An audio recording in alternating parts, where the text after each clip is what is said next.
questions and we'll jump into it. So anyway, so for those that are unfamiliar, Factom is a data layer on top of the blockchain. So we provide the ability for people to add huge amounts of data and anchor it to the Bitcoin blockchain, and we've announced we'll be anchoring to the Ethereum blockchain. So we want to support the Ethereum community. We've been providing technical feedback to Ethereum for a long time. Paul Snow, our different developers, have contributed code to Ethereum, so we're very happy to be here tonight and talking with all of you. So let me jump right into it. This is the blockchain ecosystem today, and most people tend to focus on digital currencies or smart contracts or securities, whereas with Factom, we're really focused on this area of record keeping. So think about this generally as data validation. If somebody has a business process in their software, or they have a document, or they have a record, and they want to attach it to the blockchain, they want to secure it, they don't really need monetary transfer like digital currency or some of the other aspects. And so for Factom, we're really just focused on the area of data and data validation. So for those unfamiliar with the technology, this is basically how it works. We have this public data layer, which is an open source project and a peer-to-peer network on top of the blockchain. So what it's doing is every 10 minutes, all of the information that is submitted to Factom gets aggregated together and it forms a Merkle tree data structure, and we anchor that to the blockchain by making a Bitcoin transaction or Ethereum transaction. And the advantage of this is, imagine you're a large company and you want to put 1 billion records into the blockchain. There's not enough space to jam them into Bitcoin or Ethereum directly.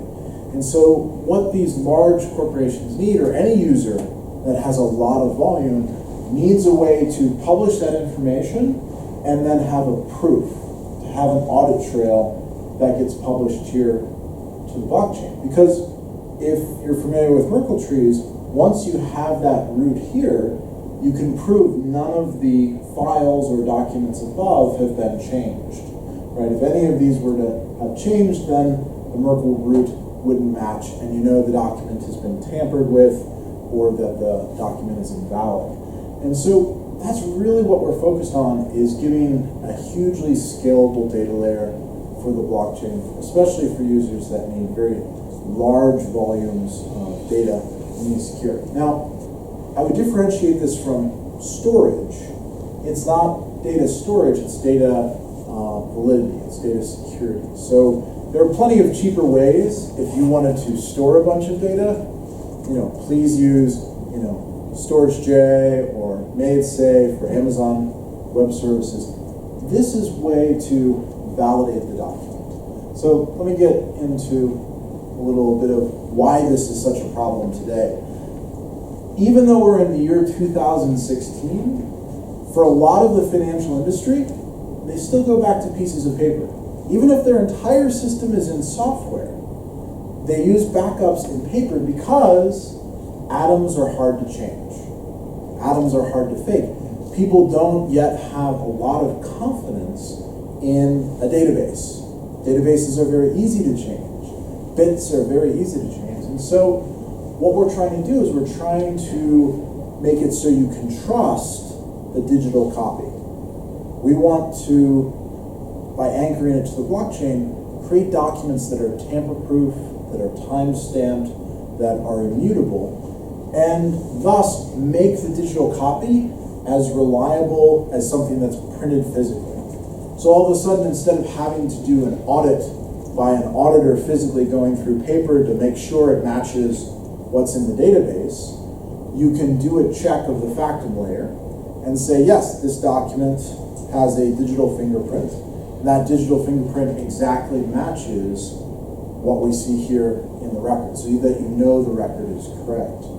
So this is really important because part of what caused the financial crisis in 2008 was this lack of auditability, this lack of trust between the major banks.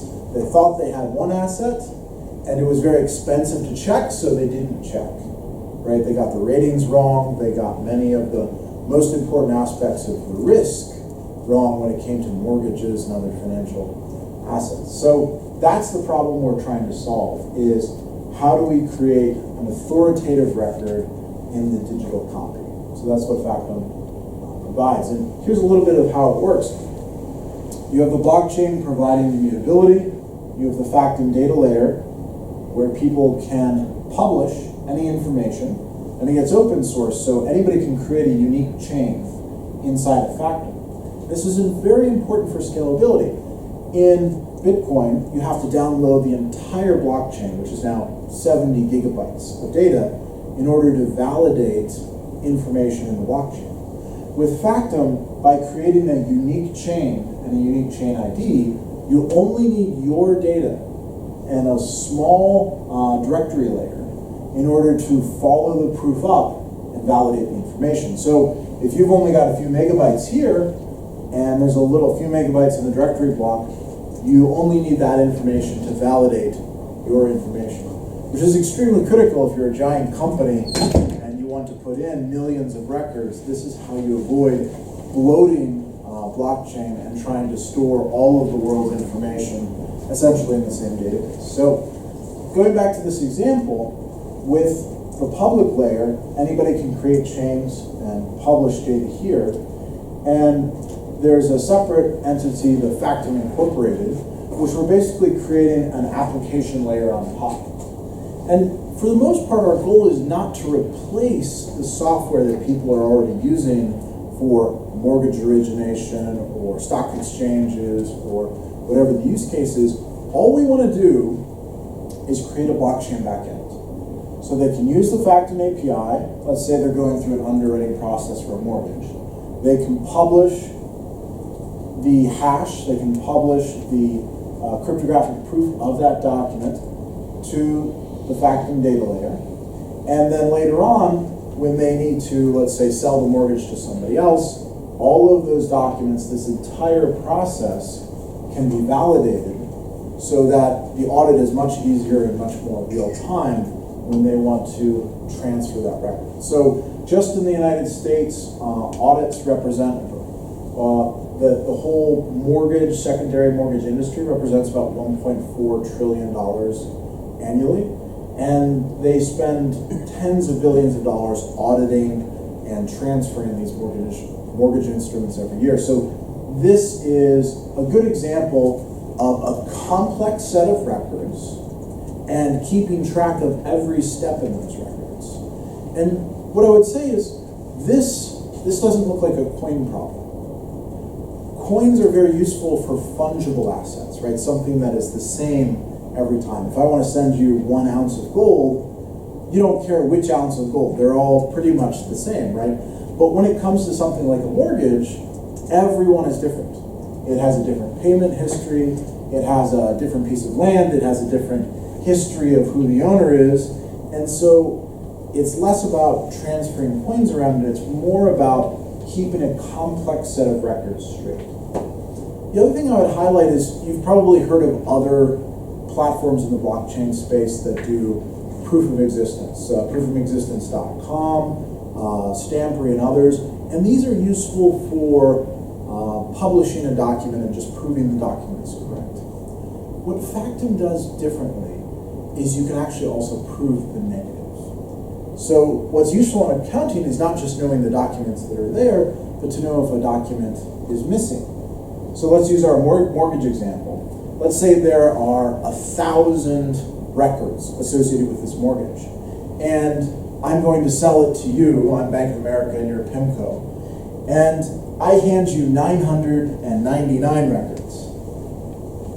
Because I have the entire history of the instrument, and because I know exactly how it functions, I can see if there is a missing record as part of that. So, when you hand me the 999, I can say, oh, I see there's a missing record here.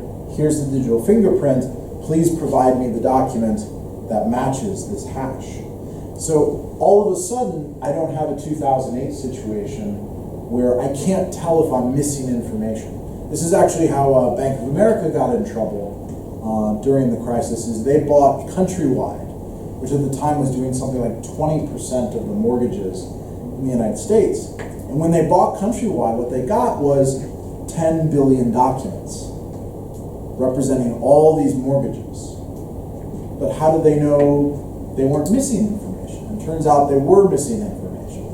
And when they tried to fill in the information, it was really hard, so they just started making up data to fill in the information. That's how they got in trouble and paid $17 billion fine in the United States, one of the largest in banking history. It was basically a problem of missing that information and then inheriting that liability from Countrywide. So in a world in which Factom exists, when they bought those records from Countrywide, they could have done an instant audit and known exactly which documents they had and if they were missing anything. So you know the true risk or the true liability of a financial instrument like these that are so complicated and so complex with all these records associated. So anyway, that's a good example of why this is useful, why these records are really important, and not just proving which records you have, but if you're missing a record is very critical. So in total, the banks ended up spending about $160 billion in fines from the 2008 activities. Most of the major banks got fines. Goldman Sachs recently got their fine associated with the whole crisis. And so this is the core problem we're trying to solve for these institutions. Here's a platform that can record all of the events that are happening. So we're not trying to replace their legacy system. They can keep whatever the software they have today, but now we have these audit trails that record exactly what has happened, and you can look back and say, yes, this is correct, this matches the records. So with that, just mention very briefly, we have a fairly large team for the early stage blockchain space. We're about 25 full-time members and a few others internationally.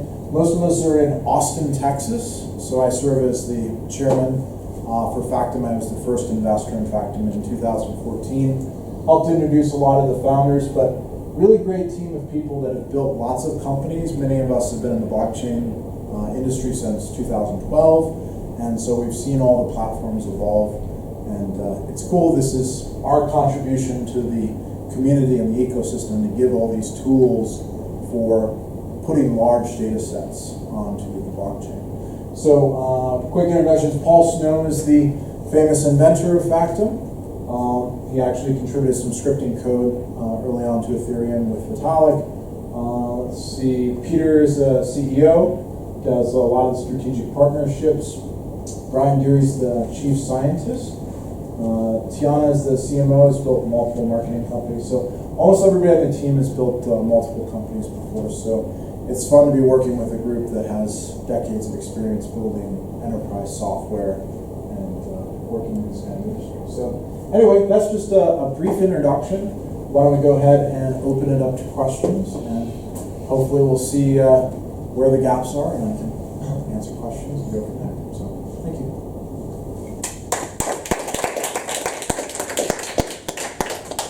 All right, who has the first question?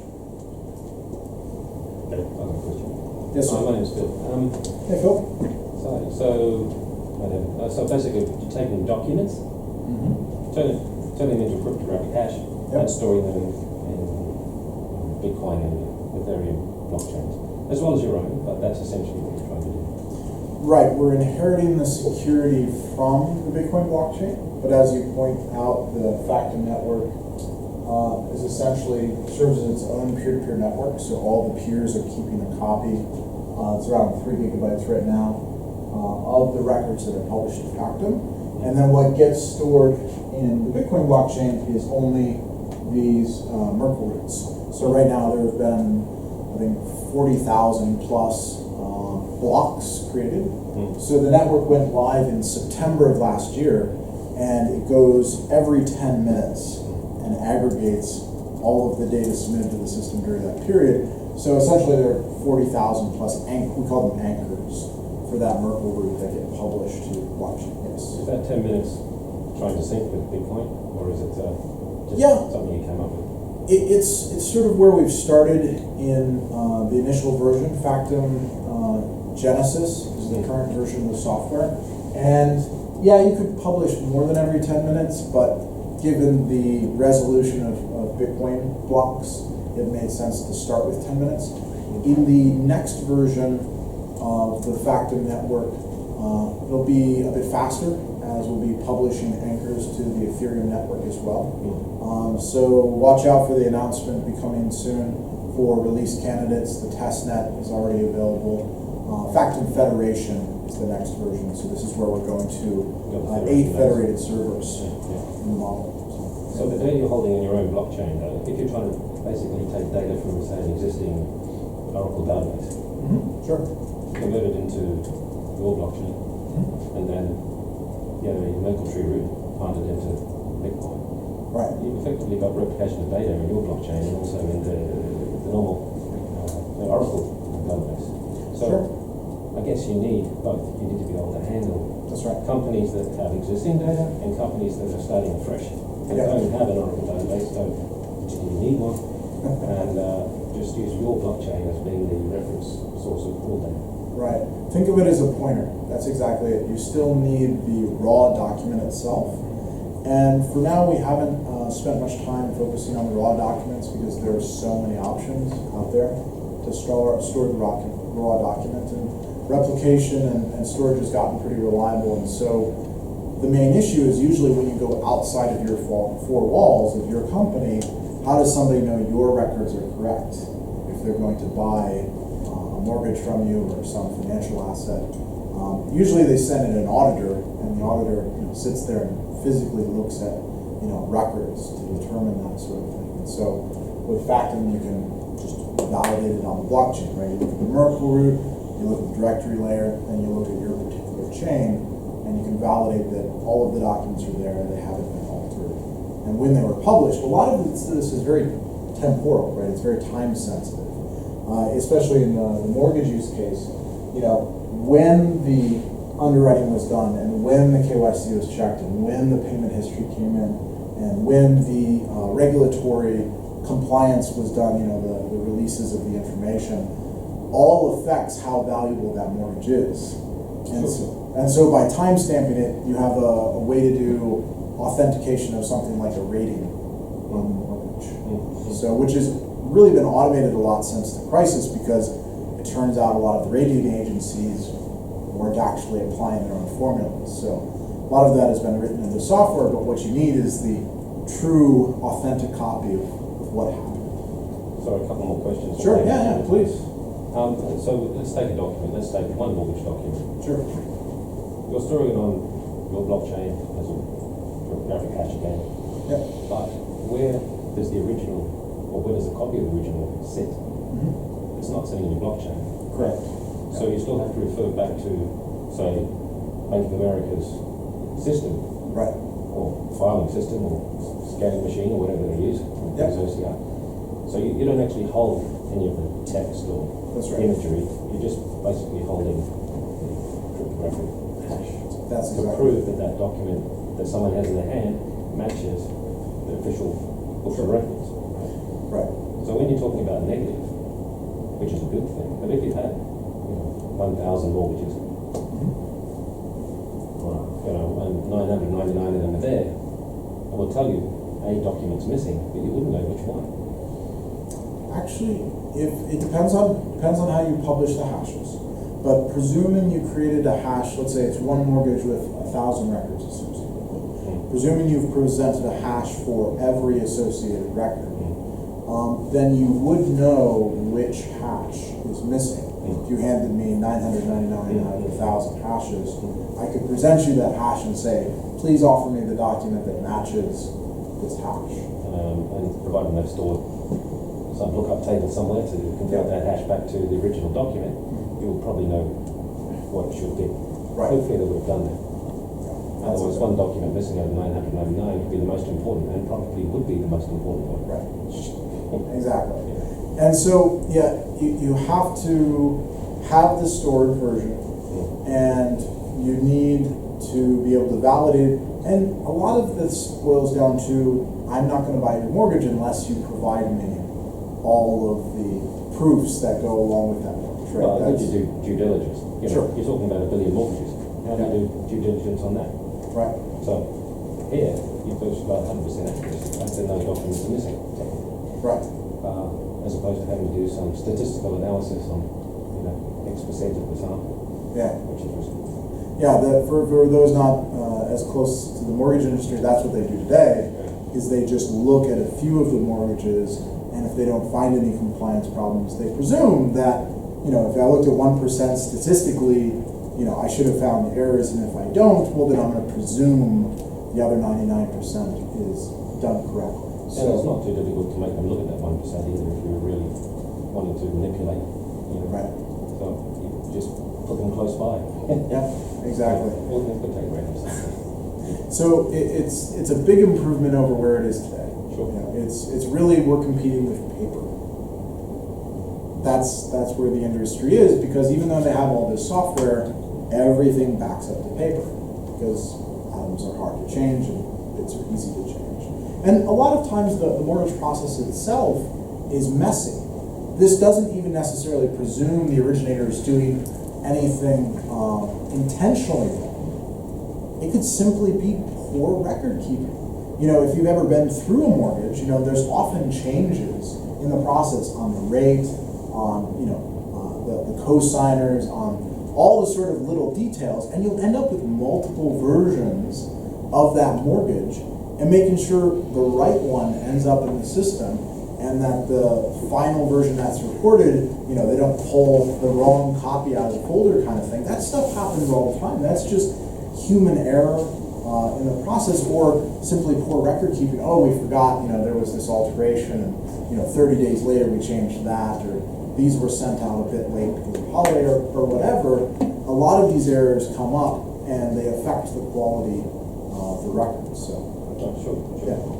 So that's a really good point. So, and after the crisis, very few of the banks trust each other anymore, and so they hire auditors very actively to basically go through this underwriting process again to make sure that the records are what they think they are. And we're talking about, a lot of money per mortgage, because it's hours and hours of an auditor's time to re-underwrite this process. And today it's T plus 45. So trade plus 45 days to move the asset. So if you're Bank of America and you just traded it to PIMCO, they'll get them in a month and a half. That's how fast things move. And the reason it's so slow is because it's that manual auditing process, right? It gives the buyer 45 days to hire the auditor, send them in, check out the documents, re-underwrite them, give them a new rating, and then if everything's kosher, a month and a half later, the trade finally happens. And so it's not just about catching more errors or looking for fraud. We're talking about moving assets at a fraction of the time, because you can do a software audit instead of a physical audit. So I just one other thing. There is a trust, though. I noticed you were auditing as manual, I guess it has to be. For example, if you have a document that's stored on the blockchain, Sure. someone has to validate that document that you're hashing is actually correct, right? A lot of the mortgage origination software deals with the whole process of capturing the mortgage origination. So we're not doing a lot of that at the system level or at the protocol level. It's important to mention, just at this point, unlike Ethereum, which is doing validation of the data, the Factom blockchain is doing zero validation. So it's a blank piece of paper. You can write whatever on the blank piece of paper you want, JSON, text, metadata, binary, whatever you like, and it's just publishing. It's just capturing a copy of that. So it's not trying to determine, is this a valid version or not a valid version, or executing any sort of details or contract. top of that. It's really just a publishing mechanism that has all these different features and stuff. So at the end of the day, someone does have to validate it, whether it's done by a computer protocol, whether it's done by a human, but there is a weakness. You can't get rid of it, really. You have to go back. And if the auditors of Bank of America did their job properly, or whoever was responsible for making sure those documents were correct and when they were actually hashed, then everything would be fine. But if you had a weak audit department, or your protocol wasn't working properly, you could end up with a bunch of documents on there which you think are A and they're actually B. So part of what we've done with Factom is we've made a conscious decision to push validation to the application layer. And what you're saying is absolutely correct. When somebody's setting up a Factom integration, and let's say they're calling to the Factom API, and every time, let's say they're writing to the database, they publish a copy to Factom of that event as a hash, it's presuming that their software is functioning correctly, right? That all of that is done at the application layer, and the protocol can't really affect that. But the nice thing is, you, in this type of system, quickly catch errors in a way that before, had you been making those same errors in your current business logic, maybe you catch it the next year during the annual audit, hopefully if the auditor checks that particular record or finds it statistically as an error that's showing up.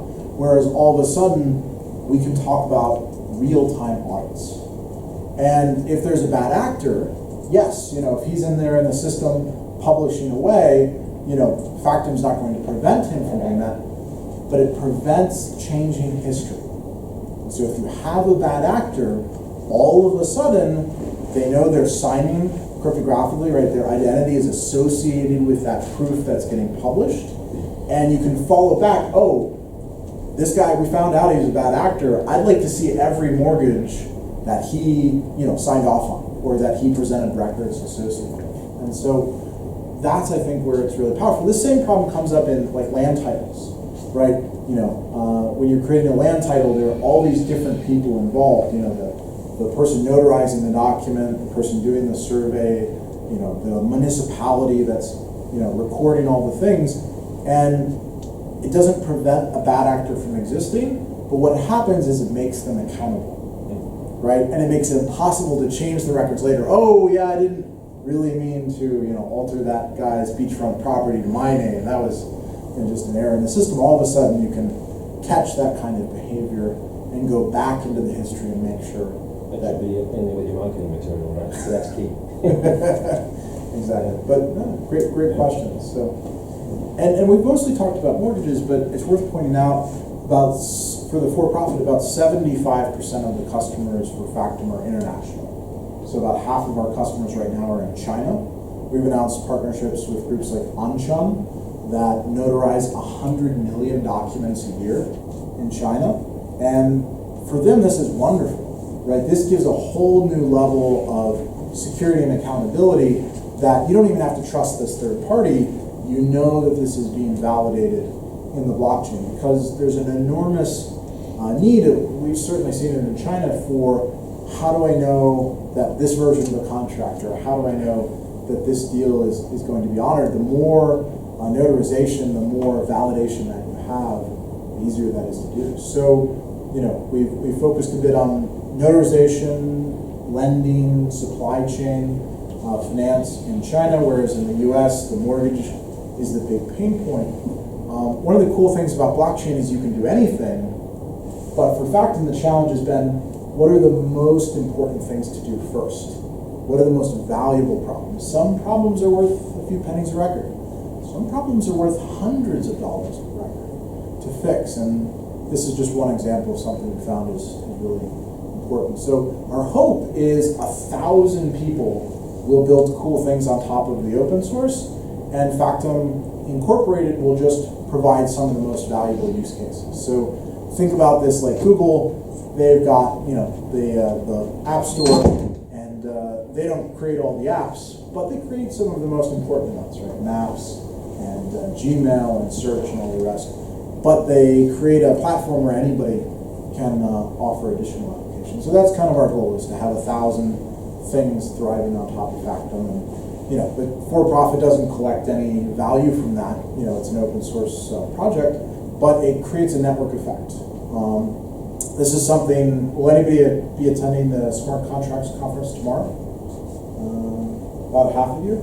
So check out my talk tomorrow. I'll be making a few announcements, but we've been doing a lot of publishing of records, financial records that are public, not just private information, but public data streams. And we'll be also announcing a few integrations with Ethereum that I'll be happy to talk about tomorrow as well. So part of our goal is to create bridges between the different blockchain groups. We feel it's sort of like islands today.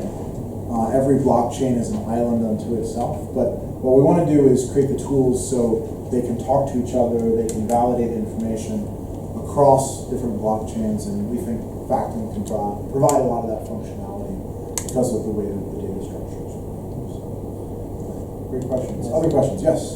So I think I'm not familiar with Factom, but I think that one of the kind is the cloud one, right? Cloud one.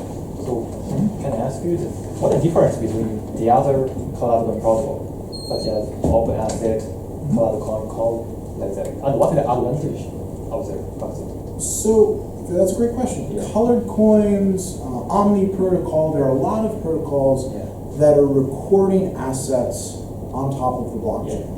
I spent a lot of time with the Omni protocol guys. They've got something like 90% of the value on at least the Bitcoin blockchain, between MadeSafe and Tether, and many of the projects are creating a Bitcoin transaction every time that they want to move an asset. So somebody wants to move Tether USD, it creates a Bitcoin transaction using the Omni protocol, and they can transfer it from your address to Binance. The biggest difference, first of all, is scalability.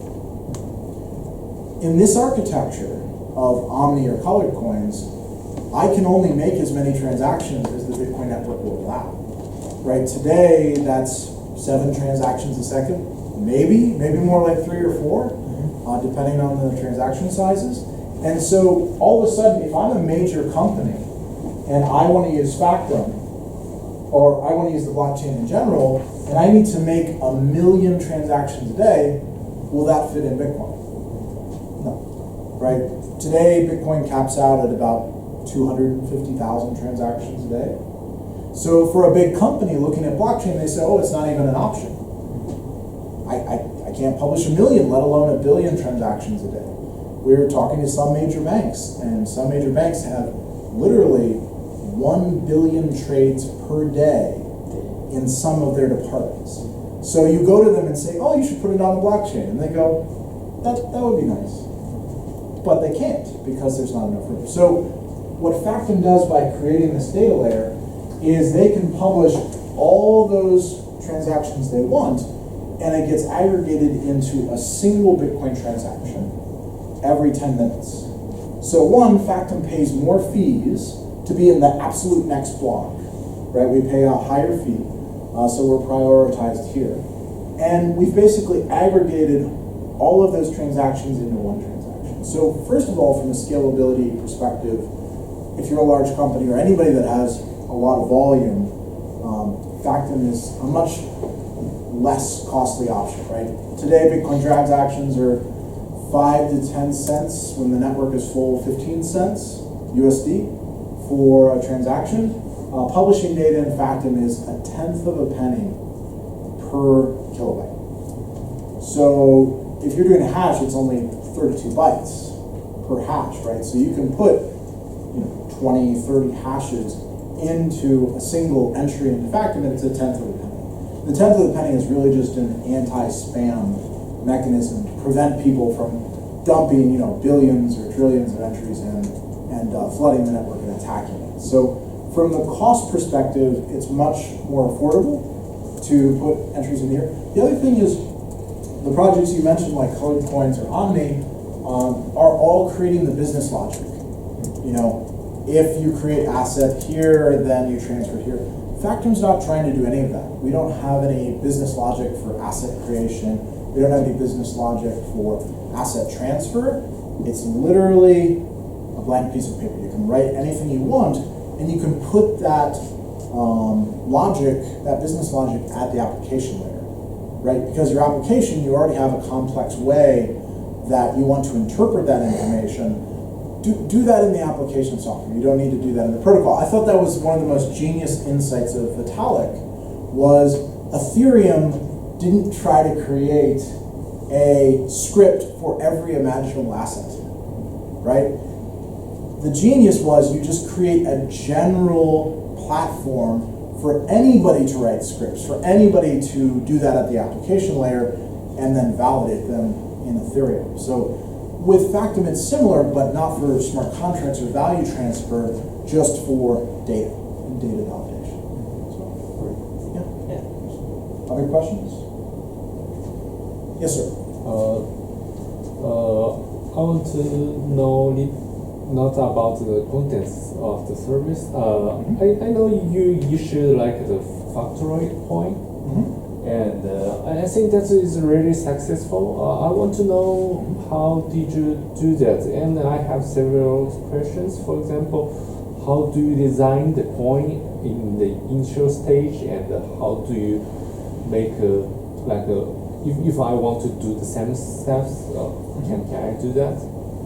So, is everybody familiar with factoids, the token in the Factom system?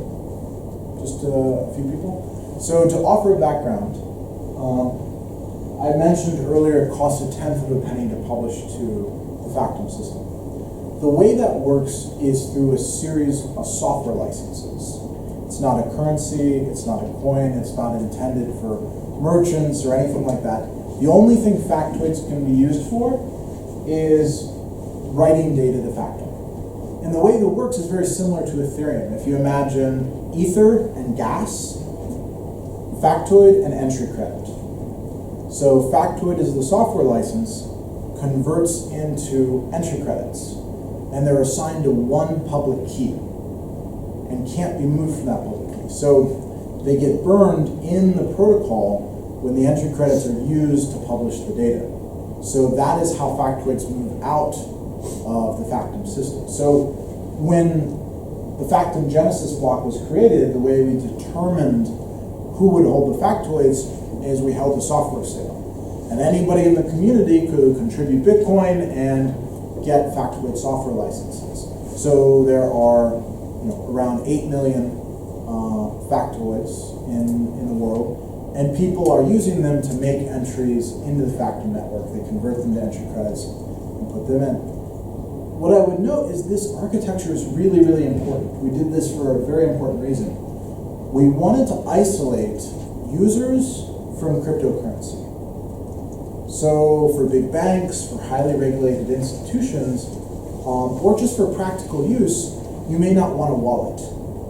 Wallets have a lot of security, wallets have password management, they have all these things. What you really want to do is just be able to make entries into a database.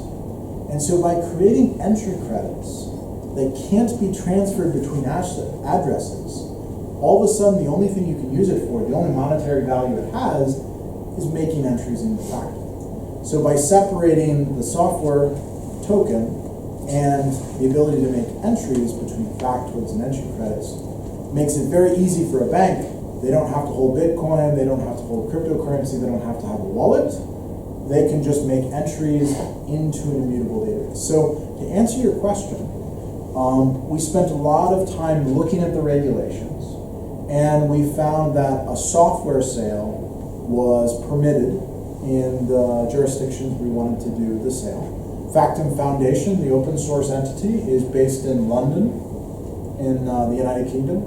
And we did that partly because we talked with the regulators and they were receptive to this approach, and they were open to us doing a software sale, providing all of the feedback that we needed to get comfortable there. So that's part of how we did it, is created a nonprofit foundation that could focus on the open source and create the tokens. And now the tokens are all owned by the community. They're not controlled in any way by the Factom Foundation. So that's generally how it was done. There's a lot of detail to it, so I won't discuss it all, but I'd recommend checking out my white paper. I created a best practices white paper for software sales, for crowd sales.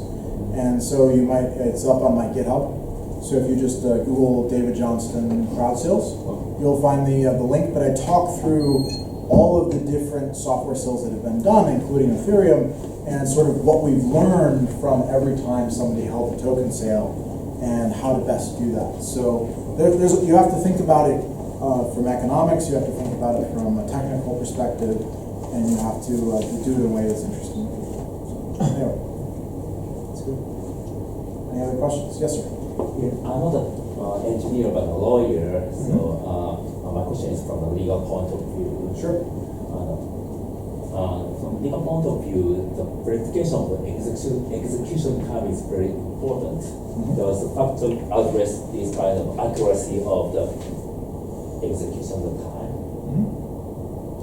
All of the entries are timestamped when they're published to the Factom network, and then every block is within that 10-minute period, and you can see when it's anchored to the blockchain. So there are multiple ways to validate the time. Can you, let's say, number one trade, number two trades in 10 minutes?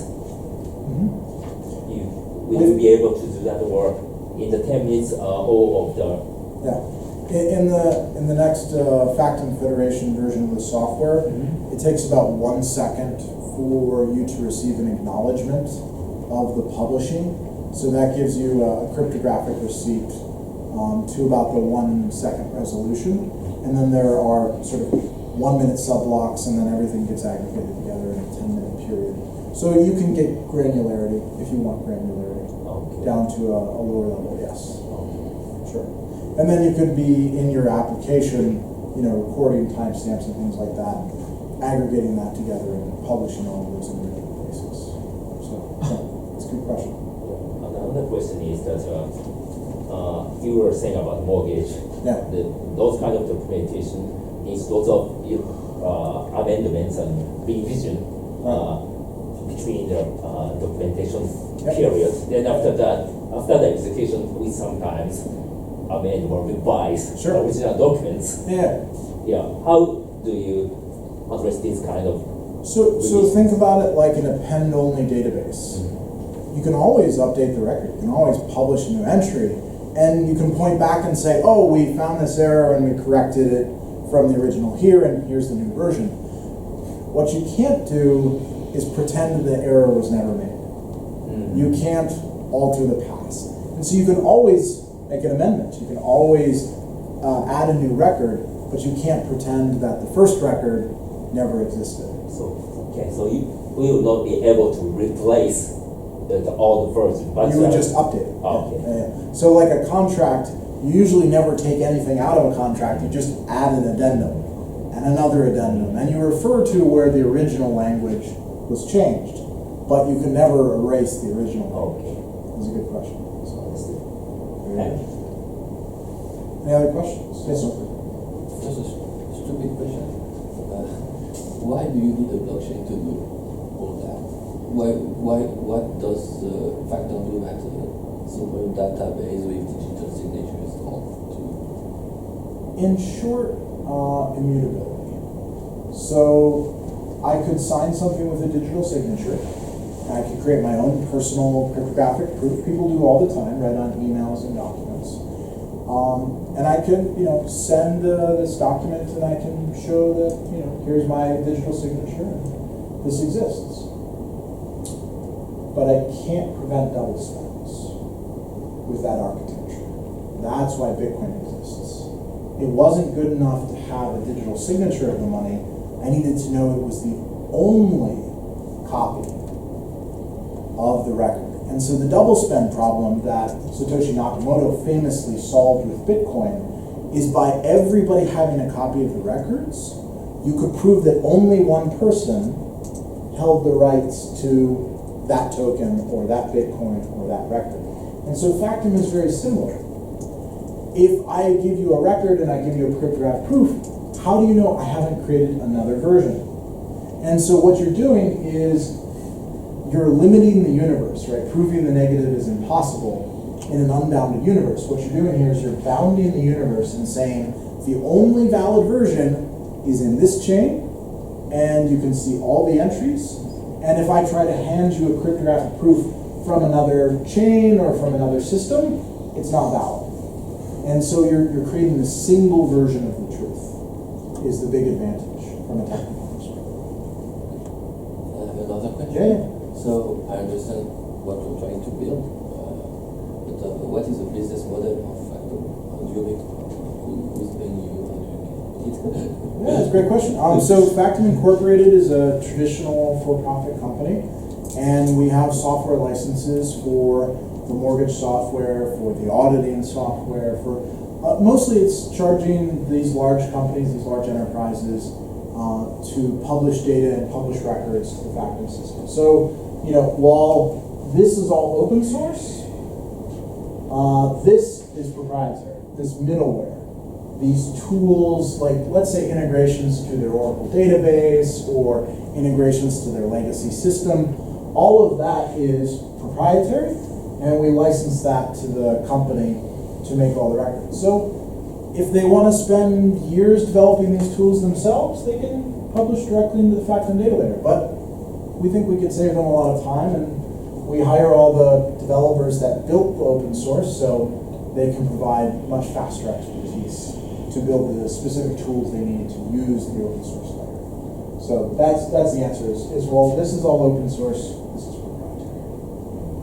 So just like if I built a company on top of Ethereum, anybody can write a smart contract, but if you spent 2 years and millions of dollars building proprietary tools on top, then they'll probably just hire you because it's easier and faster. So that's the business model.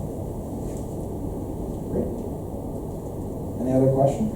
There's no rush. I'll be hanging out. Feel free to ask me questions in person. And Can I ask you? yeah, sure. I think in order for protocol existence, I think only one blockchain is enough. I think so.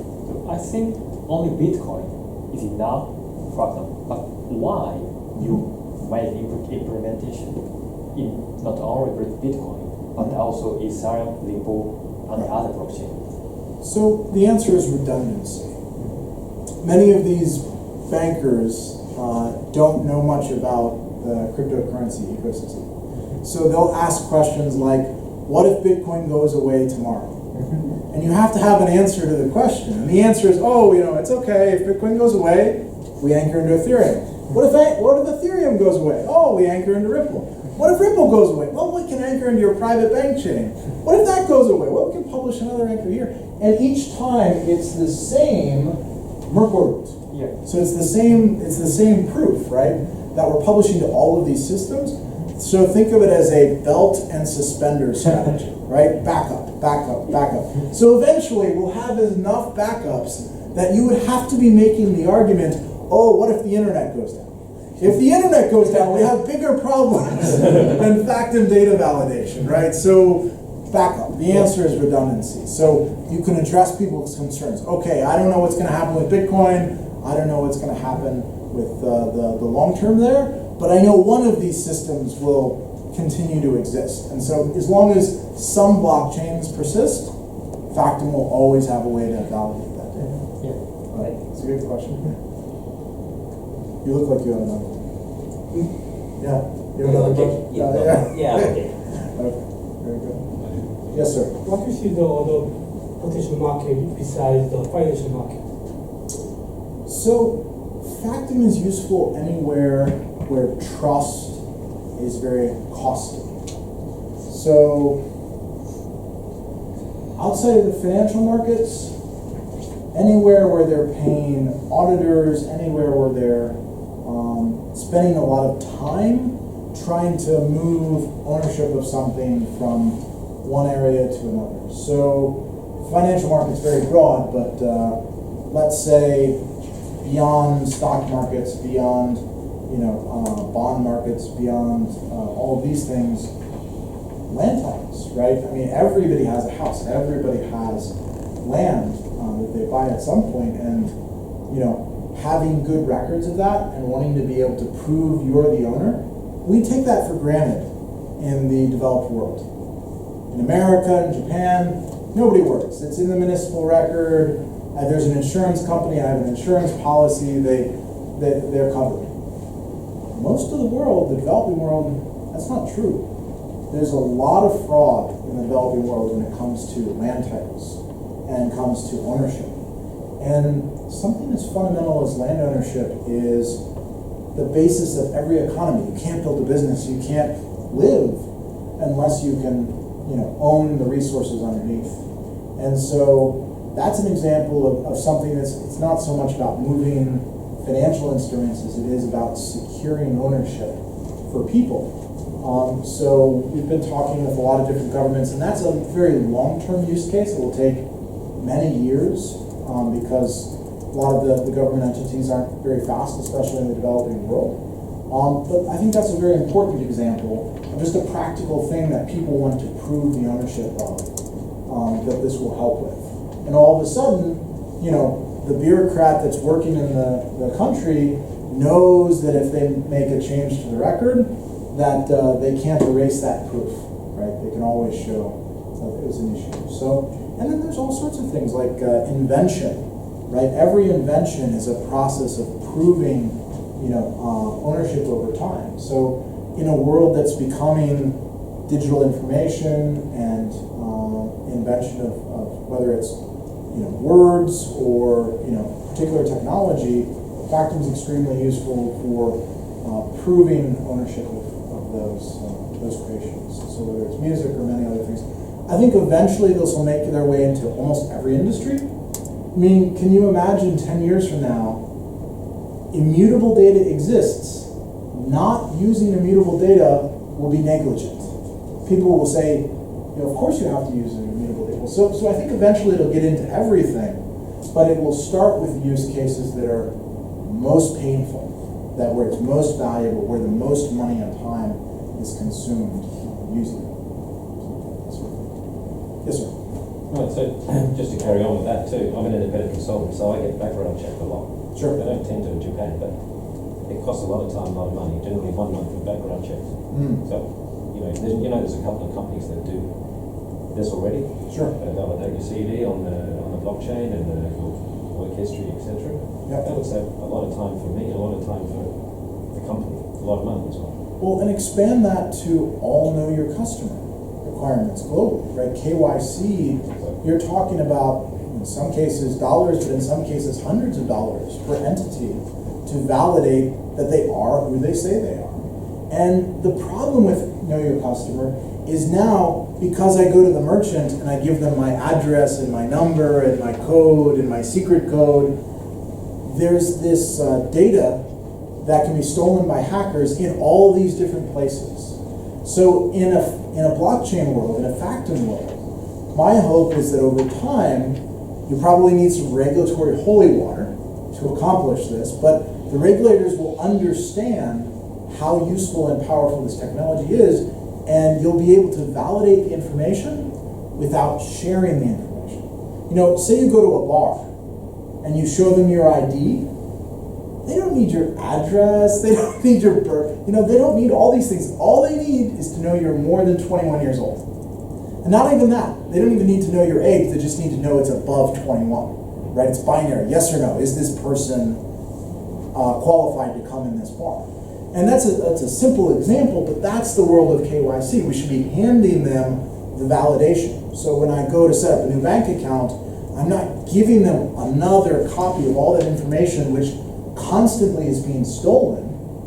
I should have all that information privately. I should give them the validation. They can check it on a blockchain and say, yep, you're qualified, you're in the right jurisdiction, you're the right age, all of these things.